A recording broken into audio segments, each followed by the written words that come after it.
Se você já andou nessas vans, você está ficando muito velho.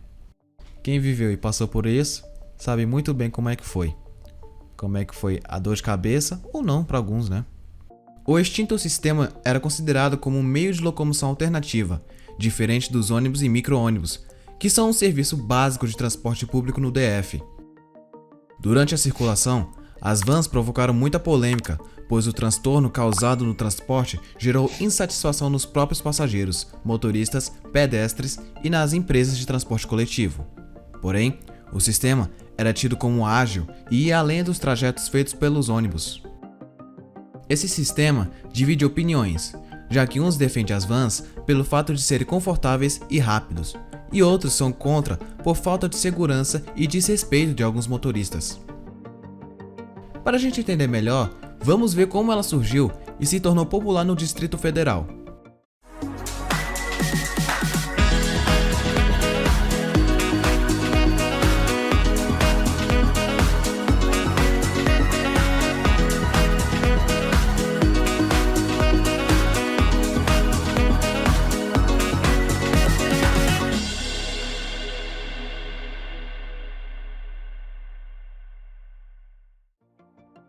Buenas, minhas amigas e amigos, hoje eu estou trazendo para vocês como foi o sistema de transporte alternativo aqui no DF.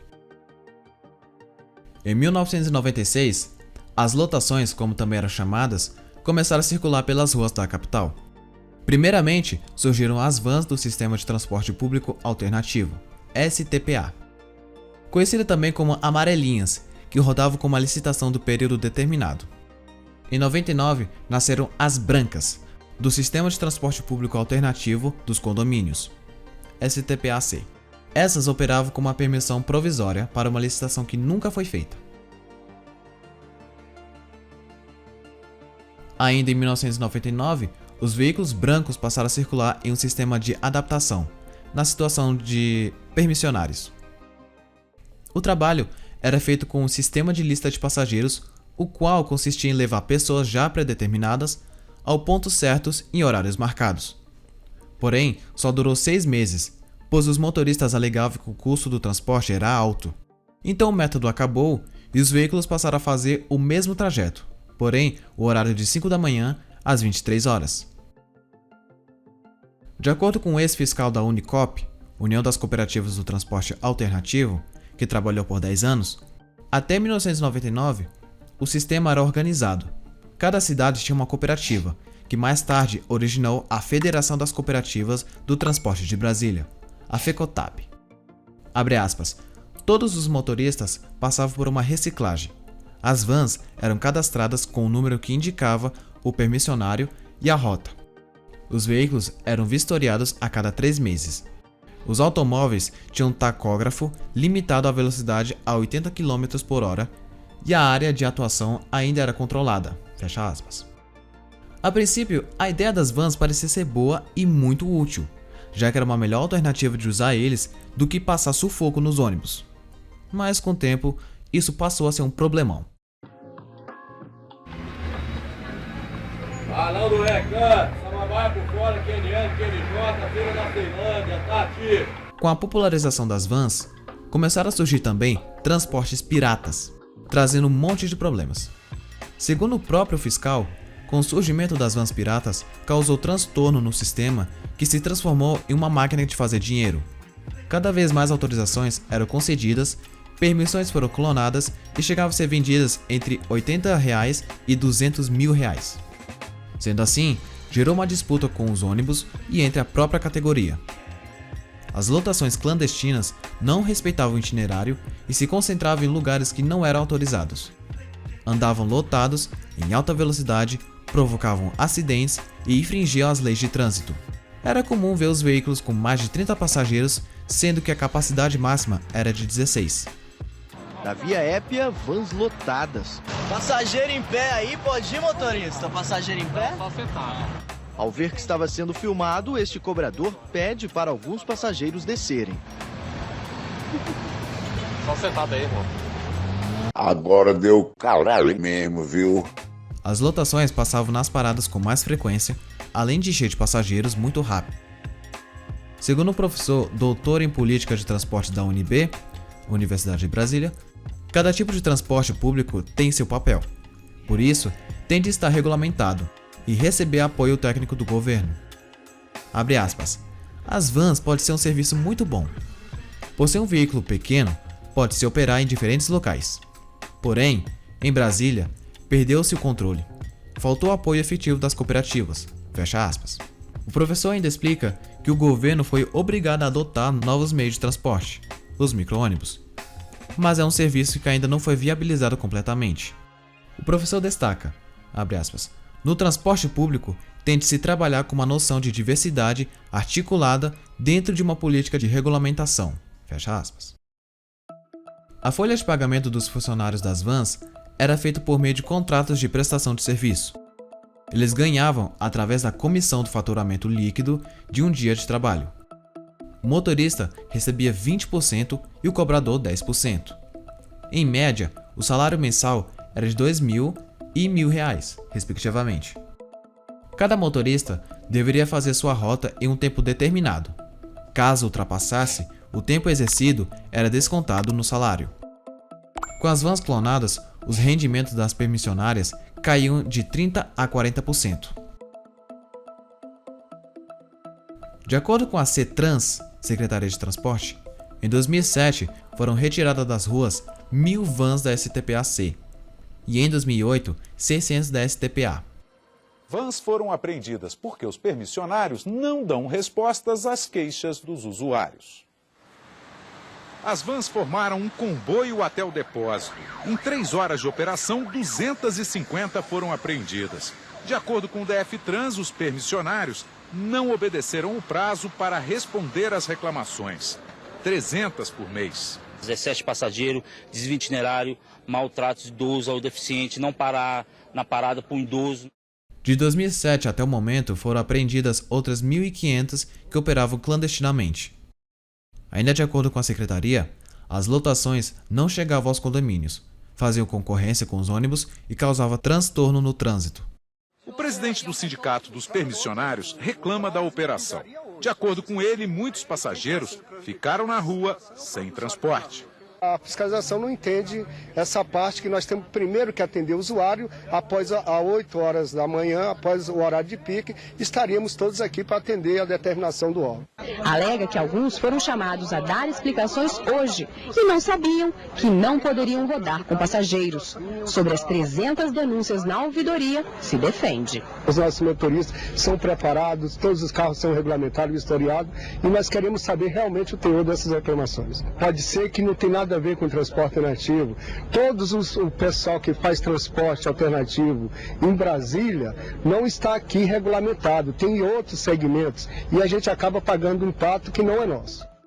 Entre 2007 e 2008, foram colocadas 452 micro-ônibus no lugar das vans. A CETRANS garantia que os veículos novos são suficientes para suprir a demanda da população, pois há 22 linhas integradas com os corredores. Bom, primeiro o governo fez o que devia, né? Primeiro foi o transtorno da retirada das vans. E aí foi possível renovar a frota com 1.000 ônibus novos e começar a implantar os micro-ônibus. E já são 2 anos sem aumento de passagem, hein? Gente, ninguém escolhe andar numa van toda irregular e ficar se preocupando com o pneu careca, né? Olha aqui, ó, confortozinho é bom e a gente merece. Na época das vans era complicado, muita falta de respeito. Era muito apertado. Pois é, né? Tiraram as vans. E o pessoal, como ficou? A gente ficou muito chateado. E agora com o micro-ônibus, como é que tá? Em compensação, mudou para melhor. É pensando nas pessoas que o governo do Distrito Federal está mudando o transporte e mudando para melhor. Os primeiros 350 micro-ônibus já estão rodando nas cidades. Depois que os micro-ônibus chegaram, foi uma maravilha. A van toda velha não tá com nada. Meu negócio é micro-ônibus novinho, não foi ótimo? É isso. Governo do Distrito Federal trabalha para você.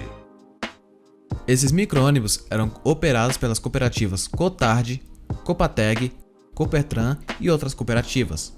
O governo, ao colocar os micro-ônibus para rodar, inicialmente foi ótima, mas com o tempo foi deteriorando até chegar à falência de algumas cooperativas, como a Cotard e a Copateg. Os micro-ônibus que substituíram as antigas vans no governo Arruda em 2008 hoje rodam sem condições de segurança. A Secretaria de Mobilidade já autuou todas as 6 cooperativas que chegam a transportar cerca de 300 mil pessoas por dia. Eles demoram a passar e quando chegam estão assim, lotados. Mas se o problema só fosse esse... O ônibus é velho, muito velho, então não presta. O banco veio para trás, quebrou com o passageiro sentado, o pneu já furou já várias vezes. Quebrou e o motorista simplesmente desceu, mandou todo mundo descer e pronto. E quando chove, então?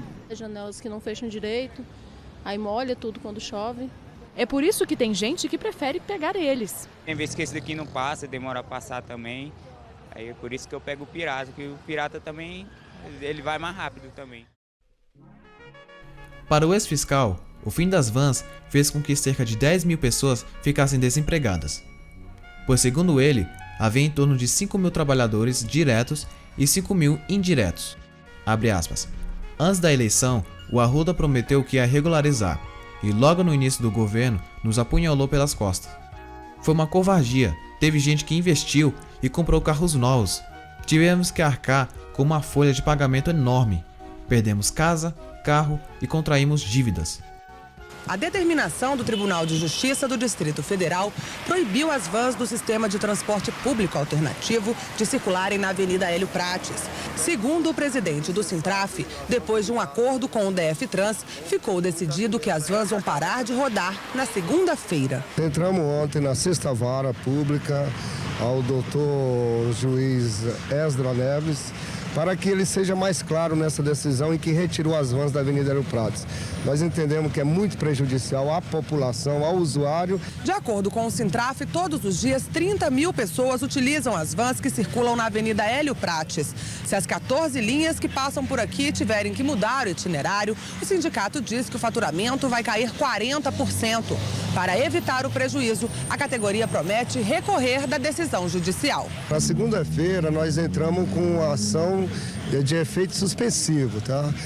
Nós de forma alguma vamos aceitar essa decisão do juiz. Vamos usar todos os recursos judiciais que tivermos, inclusive o usuário com mais de 30 mil assinaturas que estamos colhendo de hoje para amanhã. Motoristas e passageiros protestam contra a decisão da justiça. Só ônibus não, tem que ter van também, com certeza, mas com dignidade e respeito com os passageiros. Quem vai vir do Pessoa para Vicente Pedro vai pegar o quê? Eu dependo dela, fala pra ela. Ônibus. É ônibus, ele não passa. Não tem ônibus não. Você acha que vai ser pior? Vai ficar muito pior para os passageiros. Nós dependemos da van. Só ela que passa lá na rua, porque o ônibus não passa. Os passageiros dependem da gente, a gente passa 5 minutos. Toda hora tem carro, se tiver ônibus, dá umas paradas como é que tá, tudo lotado aqui. Com certeza vai ficar muito difícil, porque não tem como a gente se deslocar para onde o governo está falando que as vans vai passar.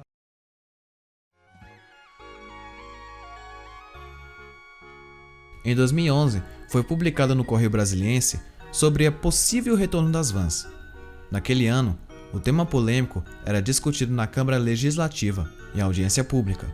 Dezenas de pessoas estavam no plenário da CLDF para acompanhar a discussão no plenário da Casa. Foram convidados para participar da audiência representantes do Tribunal de Contas, da Secretaria de Transportes, do DF Trans, além dos representantes do Sindicato dos Permissionários do DF.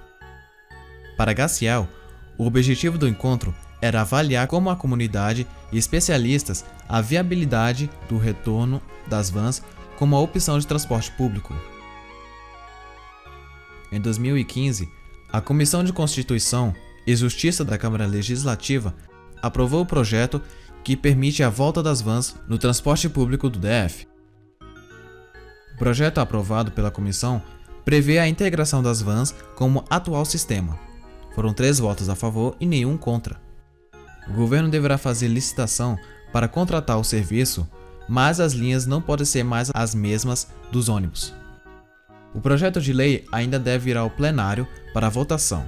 Se aprovado, será encaminhado para sanção ou veto do governador.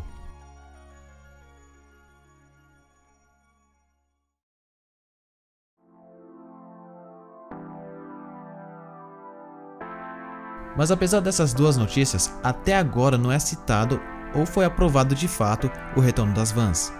eu não encontrei nenhuma notícia atual sobre elas. Será que elas vão voltar? Fica aberta a pergunta.